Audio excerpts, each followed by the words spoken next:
포커스 시간입니다. 최근 코로나19가 빠르게 확산되고 있습니다. 휴가철이 끝나고 개학이 시작되면서 우려가 더 커지고 있는데요. 오늘은 정재훈 가천대 예방의학과 교수와 함께 집중적으로 얘기 나눠보겠습니다. 어서 오세요. 네, 교수님. 안녕하세요. 안녕하세요. 주변에도 보니까 코로나19 환자가 많아요. 이게 계속 퍼지고 있는 거 아닌가 이런 생각이 드는데 이제 방학도 끝나고 휴가철도 끝나면서 많이 모이잖아요. 확산세가 어떻습니까? 네, 시청자들께서도 웬 코로나가 또 나왔냐 이렇게 맞아요. 생각하실 텐데요. 네. 2022년에 오미크론 대유행은 모두가 기억을 하실 겁니다. 그게 2022년 3월에 있었거든요. 근데 그 뒤로도 오미크론 대유행이 지금이 6번째입니다. 우리가 모르는 사이에도 다시 감염병이 올라갔다가 내려갔다가 하는 일이 1년에 두세 번 정도 반복이 되고 있거든요. 지금은 오미크론 대유행으로 치면 6차 유행이라고 볼 수 있고요. 6번째 유행이 지금은 정점을 향해서 도달해 나가는 그런 순간이다. 이렇게 표현드릴 수 있습니다. 그동안 우리가 이제 코로나를 한번 겪고 나서 조금 이렇게 안이하게 생각하고 있었는데 그 사이에도 유행은 계속되고 있었고 이번에는 좀 많이 유행하는 그런 단계다 이렇게 봐야 되나요? 네, 코로나19가 처음 등장했을 때에는 미지의 감염병이었는데요. 이제 코로나가 등장한 지 5년이 지났습니다. 그래서 코로나19는 어떻게 보면 가장 잘 알려진 감염병 중에 하나인데요. 코로나19는 이제 앞으로 한 5년에서 10년 정도까지는 매년 두세 번 정도는 유행할 가능성이 높습니다. 그래서 그 올라갈 때와 내려갈 때 그 시기를 잘 대응하고 준비하는 게 정부 당국자와 전문가에게는 중요한 과제가 될 겁니다.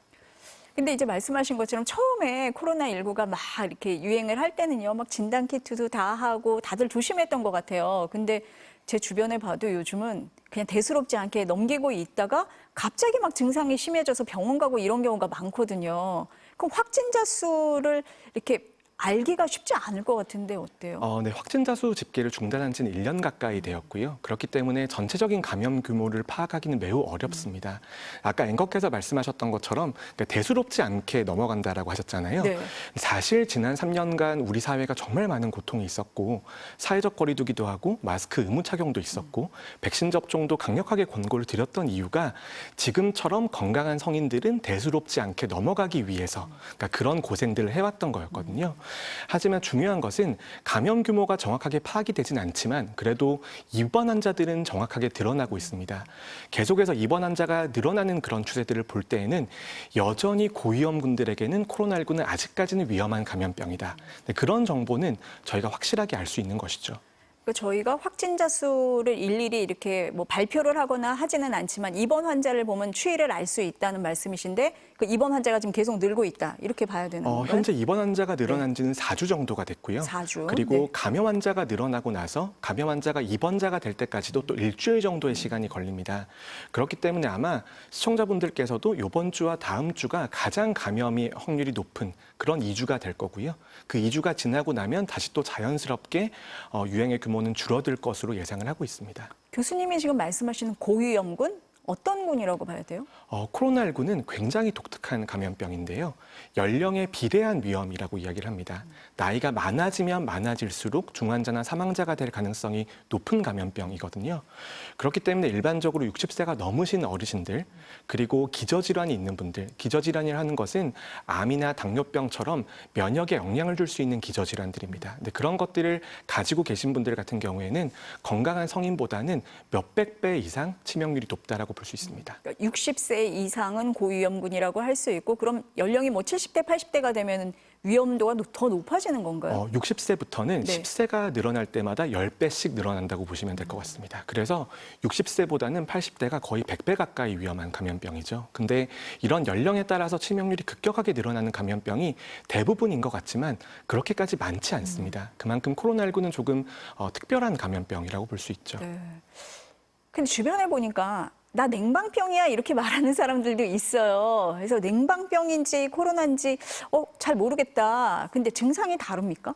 의사들이 냉방병이라는 네. 단어를 그렇게 좋아하진 않는데요. 왜요? 냉방병은 의학적으로 참 정의하기 어려운 단어입니다. 마치 체한 것 같다. 근데 그런 표현인데요. 네. 냉방병은 감염이 아니라 단순히 여름 절기에서 컨디션이 안 좋은 상황. 근데 그런 것들을 냉방병이라고 이야기를 합니다. 하지만 코로나19나 감기 같은 것들은 명백하게 감염이기 때문에 일단 몸살 증상이 있고요. 그다음에 발열의 증상이 있습니다. 그런데 그것 말고 다른 특징적인 증상으로 이건 코로나19야 라고 말할 수 있는 것들은 것들이 지금은 없다라고 볼 수 있습니다.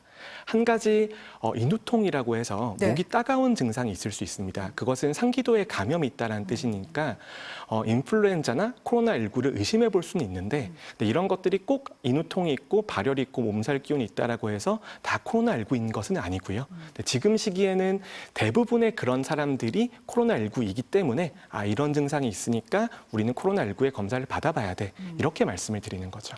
그냥 넘어갈 게 아니라 이런 증상이 보인다 하면은 검사를 받아볼 필요가 있는 거네요. 굉장히 중요한 부분 말씀해 네. 주셨는데요.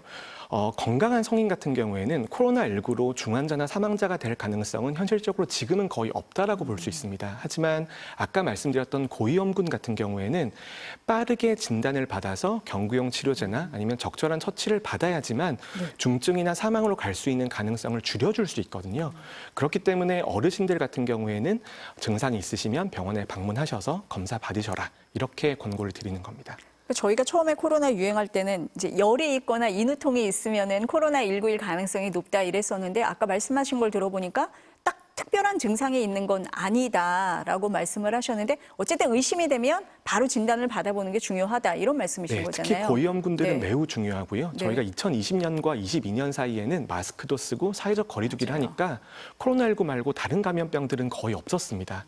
그러니까 열나면 코로나가 맞는 거죠. 네. 그런데 지금은 그런 상황이 아니기 때문에 여러 가지 상황들을 종복해서 고려를 해보셔야 되고 고위험군들은 검사를 받아보셔야 됩니다. 아까 말씀을 하실 때 우리가 확진자 수를 일일이 체크하지는 않지만 입원 환자 수로 알 수 있다 이런 말씀을 하셨어요. 확진 입원자 수가 6주 사이에 22배나 늘었다 이렇게 지금 통계치가 나오는데요. 이 정도면 재유행이다 이렇게 얘기합니까? 어떻습니까? 재유행이라고도 당연히 말할 수 있고요. 아까 말씀드렸지만 지금은 6번째 오미크론 대유행이 있는 겁니다. 대유행. 그래서 네. 대유행이 계속해서 반복이 되는데요. 중요한 것은 이게 마지막 유행이 아니라는 겁니다. 계속해서 이제 앞으로 1년에 2번 정도는 여름에 한 번, 겨울에 한 번 정도는 유행이 지나갈 수 있고요.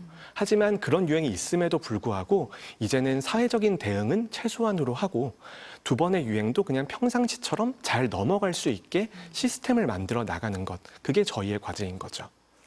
근데 보통 이제 저희가 코로나19 하면 환절기나 겨울철에 많이 걸린다 이렇게 생각을 했었어요. 근데 지금 교수님 말씀이 여름에 한 번, 겨울에 한 번 유행할 수 있다 이렇게 말씀을 하시니까 주변에서는 무더운 여름인데 왜 코로나19가 유행하지? 이렇게 의아해하는 사람들이 많거든요. 네, 저도 최근에 많이 들었던 질문 중에 네. 하나가 휴가철 때문에 그런 거냐? 아니면 아이들 방학 때문에 그런 거냐? 이런 것들을 물어보는데요. 네. 근데 감염병이라고 하는 것은 사람이 관여하는 요소보다 바이러스 자체가 그냥 그대로 흘러가는 요소가 굉장히 많습니다. 특히 코로나19 같은 경우에는 새로운 변이 바이러스가 계속해서 등장을 하고 그 주기가 한 3개월에서 4개월 정도 주기고요. 근데 그중에서 몇몇 바이러스는 주요한 우세종으로 변화합니다. 그리고 시간이 지나가면 그 변이 바이러스에 대응하는 사람의 면역도 감소하게 되거든요. 그렇기 때문에 한 6개월 정도의 주기를 가지고 유행이 반복된다라고 지금은 보고 있는 겁니다.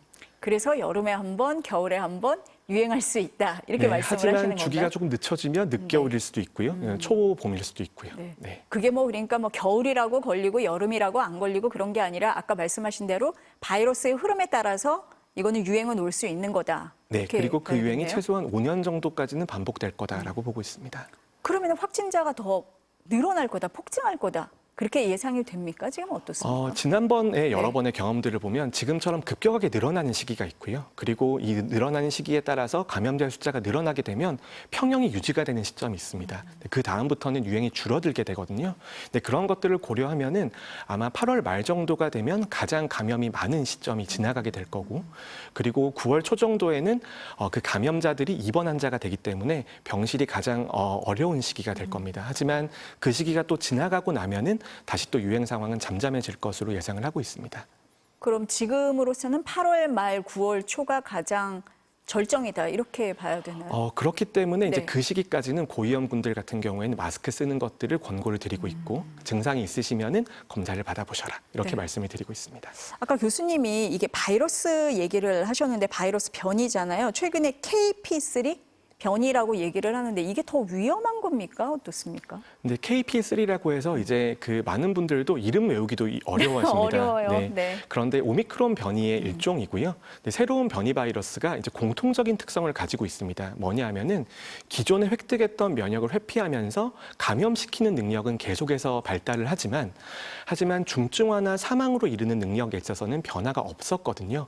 그리고 과거에 감염이 되었거나 백신 접종하신 분들 같은 경우에는 중증화율이 계속해서 감소하고 있습니다. 이런 형태의 변이들이 계속해서 이어지고 있기 때문에 이번 KP3 변이도 동일한 특성을 가지고 있습니다. 그래서 감염되실 가능성은 계속해서 존재하지만 중환자나 사망자가 될 가능성은 이때까지 감염이 여러 번 되셨거나 백신 접종을 여러 번 하셨으면은 예전의 우한 원형보다는 훨씬 더 줄어든 위험이다라고 저희가 말씀을 드립니다. 바이러스 변이기는 하지만 이게 더 위험하다라는 거는 아니다 이런 말씀이시네요.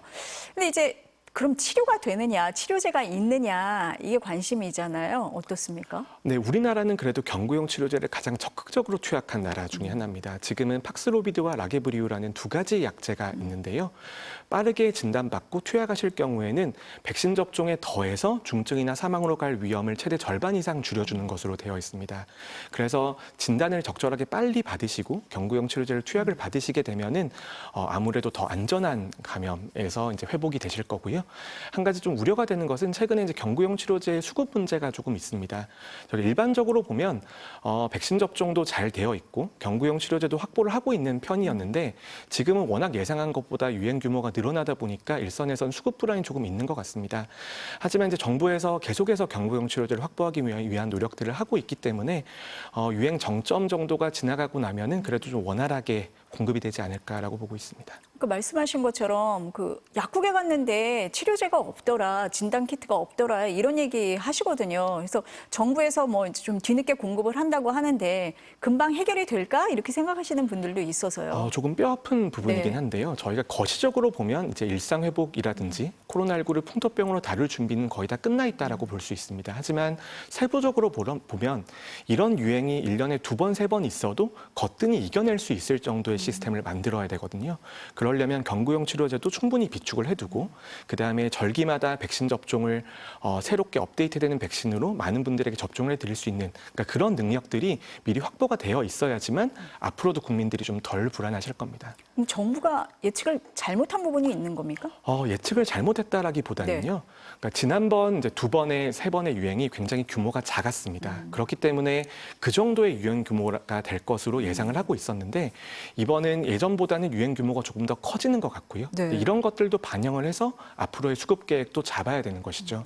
하지만 이제는 몇 번의 유행이 반복된다라는 것은 잘 알고 있거든요. 그러면 그 유행이 2배, 3배 이상의 규모로 도달한다라고 하더라도 그것도 완전히 처리할 수 있는 그 정도의 역량이 있어야 됩니다, 이제는. 그 정도의 대책은 있었어야 된다라는 말씀이신 것 같은데 지금 입원 환자가 늘어난다 이런 말씀을 하셨는데 지금 의료계 공백 있잖아요. 그래서 가서 그럼 제대로 치료받을 수 있나? 입원은 할 수 있나? 이렇게 생각하시는 분들도 있으실 것 같은데. 저도 가장 우려가 되는 부분이 이 부분입니다. 저희가 방역 정책이나 이런 것들을 준비하는 과정에서 지금 의정 갈등 같은 것까지 고려하기는 어려웠었거든요. 그렇죠. 그리고 특히 이제 감염병을 진료하시는 분들은 지난 3년 동안 정말 많은 환자를 밤새워 진료하신 분들이 한 1년 정도는 휴식 기간을 가질까라고 하다가 지금은 다시 또 일선에서 가서 주변 동료들의 도움 없이 진료를 보셔야 되는 상황이어서 저는 뭐 이번 한 번 유행 정도는 그분들의 희생으로 어느 정도는 버틸 수 있다라고 생각을 합니다. 하지만 이런 유행들이 계속해서 반복됐을 때 그분들이 이탈하지 않고 자리를 지키고 계실까라는 불안감이 있습니다. 그래서 이런 문제들은 좀 빠르게 해결이 필요하고 지금보다 입원 환자가 조금 더 늘어나게 된다라면 현장에 가해지는 부담은 매우 커질 것으로 예상을 하고 있습니다. 조금 확진자 수가 늘어난다, 입원 환자 수가 늘어난다고 하면은 환자들 입장에서 좀 불안한 마음이 있으시겠어요. 네, 당연히 불안하실 거고요. 하지만 예전의 코로나19의 초창기와 비교하면 지금은 중증화율이나 치명률이 많이 떨어져 있는 상황이기 때문에 접종이 잘 되어 있으시고 거기다가 몇 번의 감염력이 있으시다면 훨씬 더 좀 안심하고 이 유행을 보내실 수 있을 거라고 생각합니다. 근데 이제 자가격리 조치 없어졌잖아요. 그리고 직장인들 같은 경우는 아파도 나오고 막 그래요. 그래서 관리가 안 되는 부분도 있거든요. 마스크만 쓰면 됩니까? 아니면 좀 어떻게 해야지 돼요? 기본적으로는 가장 아픈 증상, 저희가 몸살 기운이나 아니면 기침, 아니면 인후통이라고 하는 그런 증상들이 끝나고 나서 하루 정도까지는 격리하는 것을 의학적으로 권고를 드립니다. 그때까지는 감염력이 있기 때문에 가급적이면 혼자 계시면서 마스크를 쓰고 계시는 것들을 말씀을 드리고요. 그리고 아까 중요한 부분 말씀해 주셨는데 좀 안타까운 게 우리나라는 법적 의무가 아니면 직장에서 격리를 잘 준수해 주지 않더라고요. 맞습니다. 저희도 권고는 하셔야 된다라는 의미인데 안 해도 된다라는 의미로 받아들이시는 것 같습니다. 그래서 고용주라든지 아니면 여러 가지 직장이나 학교에서 아프면 쉴 수 있는 문화를 좀 정착할 수 있는 그러니까 그런 노력들이 필요합니다. 그러니까 그런 부분이 좀 아쉬운 것 같아요. 특히 좀 인원이 좀 적은 직장에서는 이런 게 더 또 보장이 안 되잖아요. 네, 우리나라는 아파도 일하는 게 미덕인데 아파도 일하면 다른 사람들도 아프게 만든다라는 것들을 좀 알고 계셔야죠. 네. 이게 또 하나 걱정되는 게 있어요. 최근에 엠폭스, 일명 원숭이 두창이라는 바이러스 감염병인데요. 이게 아프리카 말고 다른 지역에서도 지금 이렇게 발견이 되고 있단 말이에요. 이게 어떤 병이고 어떤 증상이 나타나게 됩니까? 원숭이 두창이 네. 엠폭스로 이름이 바뀌었고요. 엠폭스 같은 경우에는 작년, 재작년에 굉장히 큰 공중보건학적인 우려가 되는 감염병이었습니다. 이게 원래는 동물의 감염병이었는데 사람으로 넘어오게 되면서 그리고 또 하나는 이 접촉의 감염 경로가 밀접한 접촉이 있어야지만 또는 성맥의 접촉 감염병이라는 인식이 있으면서 조금은 낙인이 있거나 좀 위험한 감염병으로 여겨졌었거든요. 네. 그런데 어느 정도는 통제가 되는 것처럼 보이다가 또 이것도 바이러스이기 때문에 변이가 계속해서 있습니다. 그런데 변이의 방향이라고 하는 것이 코로나19도 델타 변이 같은 경우에는 오히려 변이가 되면서 중증화율과 치명률이 높아지는 방향으로 변했었거든요. 근데 이번에 엠폭스도 변이가 되면서 감염 능력은 더 늘어나면서도 중증화율이나 치명률이 더 높아지는 방향으로 변이가 일어난 것 같습니다. 그리고 예전에는 성인들의 감염 위주였다라고 한다면 지금 보고되는 것들을 보면 아이들도 감염되는 사례가 꽤 있다라고 보고 있거든요. 그리고 지금은 이제 감염이 서아프리카 지역에 국한이 되어 있지만 네. 또 이게 국제교류가 활성화되어 있다 보니까 다른 지역으로 이동할 수 있고 그리고 이동하게 되었을 때 낙인 있는 감염병이니까 감염자가 숨고 추적이 어렵고 이런 것들이 반복이 되면서 국내에 유입됐을 때도 통제가 어려울 수 있겠다라는 생각을 하고 있습니다. 그렇기 때문에 많은 주의를 기울이고 있는 것이고요. 증상에 어떤 증상이 나타나요? 감염이기 때문에 네. 기본적으로 발열과 몸살 기운이 있고요. 그다음에 림프절이 붓는 현상들이 있고 가장 특징적인 게 피부에 병변이 있습니다. 저희가 수포라고 하는 물집이 생기는데요. 이 물집이 꽤 크고 특징적인 증상이 있습니다. 그래서 그런 병변에 닿았을 경우에는 감염 가능성이 있다라고 보고 있고요. 이게 코로나19처럼 기침이나 아니면 침으로 전파가 되는 감염병은 아닙니다. 병변이나 아니면 병변에서 나온 것들이 직접적으로 닿아야지만 감염이 되는 것인데 하지만 아이들 같은 경우, 가족 같은 경우에는 이 정도의 밀접한 접촉들이 있을 수 있기 때문에 네. 이게 유입이 된다라면 감염 가능성은 있습니다. 지난주에 이제 WHO에서 비상사태 다시 선포를 했잖아요. 그러면 국내 유입 가능성 이건 어떻게 보세요? 비상상태라고 하는 것은 네. 그 지역의 문제만이 아니라 다른 국가로 확산될 수 있다는 의미를 내포하고 있는 겁니다. 물론 이제 아프리카 지역은 유럽과의 교류가 많기 때문에 유럽으로 감염이 확산될 가능성은 충분히 있다라고 보고요. 그리고 유럽에서 우리나라로 유입될 가능성도 적지만 저는 없진 않다고 생각을 합니다. 그렇기 때문에 좀 준비가 필요한데 네. 다행히 저희가 엠폭스 대응하면서 우리나라에는 백신도 어느 정도의 분량이 확보가 되어 있고 그다음에 이 엠폭스는 코로나19는 초기엔 치료제가 없었잖아요. 네. 엠폭스는 치료제가 있습니다. 그래서 치료제도 어느 정도의 분량이 확보가 되어 있기 때문에 이 정도의 소수의 유입 사례 정도는 저희가 충분히 대응할 수 있을 거다라는 그런 생각은 가지고 있습니다. 그러니까 아직까지는 국내에서 환자가 발생은 안 한 거잖아요. 지금의 새로운 변이에 있어서의 유입 사례는 확인되지 않았고요. 근데 이전에 유행했을 때는 여러 번의 유입 사례가 있었습니다. 그리고 국내 내부에서도 확산된 사례들도 있었고요. 있었다. 그러면 예방이 중요할 것 같은데요? 예방은 네. 또 이것도 동일합니다. 아프시면 누구를 보지 않으시면 되고요. 피부에 병변이 있으시면 누구와 접촉하지 않으시면 됩니다. 그리고 위험하거나 아니면 의심 가는 상황이 있거나 아니면 증상이 있으시면 보건당국에 신고를 하셔서 검사를 받아보시고요. 그러니까 이런 원칙들은 모든 감염병에 있어서 통용되는 원칙들입니다. 이런 것들을 잘 지키시면 사실 감염병으로부터는 안전할 수 있습니다. 그러니까 코로나가 됐던 엠폭스가 됐건 간에 의심 증상이 있으면 일단 접촉은 피하고 네. 그리고 의심이 되면은 바로 진단을 받아라 이런 네, 말씀이신 거네요. 그렇습니다. 네, 다들 오늘 이 얘기 교수님 얘기 좀 잘 새겨 들어서 이게 좀 덜 확산이 됐으면 좋겠습니다. 입원 환자들도 좀 잘 치료를 받았으면 좋겠고요. 네. 네, 아무래도 국민들께서 코로나19 때 너무 고생을 하셔가지고 이제 맞아요. 감염병에 대한 걱정이나 이제 아니면 공포감 같은 것들이 좀 있으신 것 같은데요. 코로나19는 그래도 저희가 잘 대응해왔고 준비가 좀 잘 되어 있어서 조금 안심하셔도 될 것 같습니다. 네. 좀 잘 됐으면 좋겠습니다. 오늘 말씀 감사합니다. 네, 감사합니다.